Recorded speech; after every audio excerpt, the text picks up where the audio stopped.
Inaendelea sehemu ya 227. Anasimama wakili wa serikali Mrema, anasema naomba kuongeza kidogo kwenye mawasilisho yaliyofanywa na wakili mkuu wa serikali Katuga.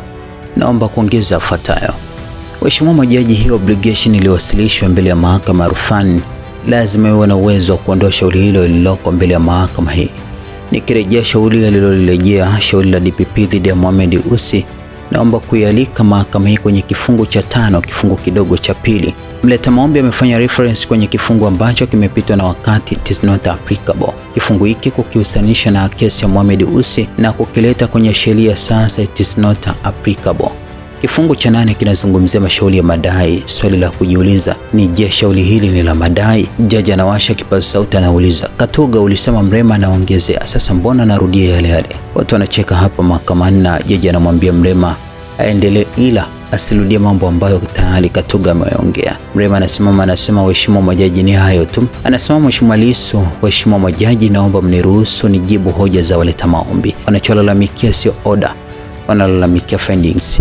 Waheshimiwa majaji, wanacholalamikiwa wamekileta wenyewe kwenye hati yao ya maombi, hicho kiko katika ukurasa wa 428 hadi 431. Wanalalamikia ruling. Uamuzi wanaolalamikia unajadili ushahidi wanaotaka kuingiza, na mahakama ikajadili ushahidi huo ni kinyume na sheria, hautaingizwa. Kama wasingekuwa wanalalamikia hii ruling, wasingeileta mbele ya mahakama yako. Finding is not similar to decision. Waheshimiwa, tuwashoma wakili hawa wako sahihi. Finding is similar to decision. Tuangalie mahakama inasema nini juu ya aina hii ya ushahidi. Mahakama ikasema ni kinyume na sheria, hairuhusiwi kuingia. Mawakili waleta maombi wameleta kesi muhimu sana, kesi ya Peter Madeleka. Kuna mahali katika kesi hiyo ambako wakili wa serikali wamepakimbia kama ukoma. Ukurasa wa 9, mahakama ilisema hivi kuhusiana na hicho kifungu, haimpi mamlaka ya kuimove mahakama. Mheshimiwa Lissu anawaambia mawakili wa serikali, asanteni sana kwa kuleta kesi ya Madeleka. Watu wanacheka. Anaendelea Mheshimiwa Lissu, mamlaka ya mahakama ya rufani kuitisha sumoto ni mamlaka yake yenyewe, haiwezi kumove na waleta maombi.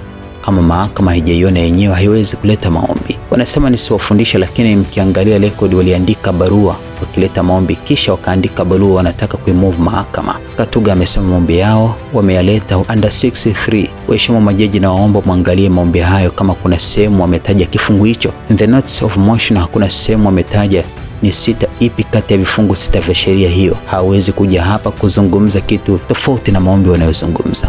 Nirudi kwenye hoja ya Job Mrema.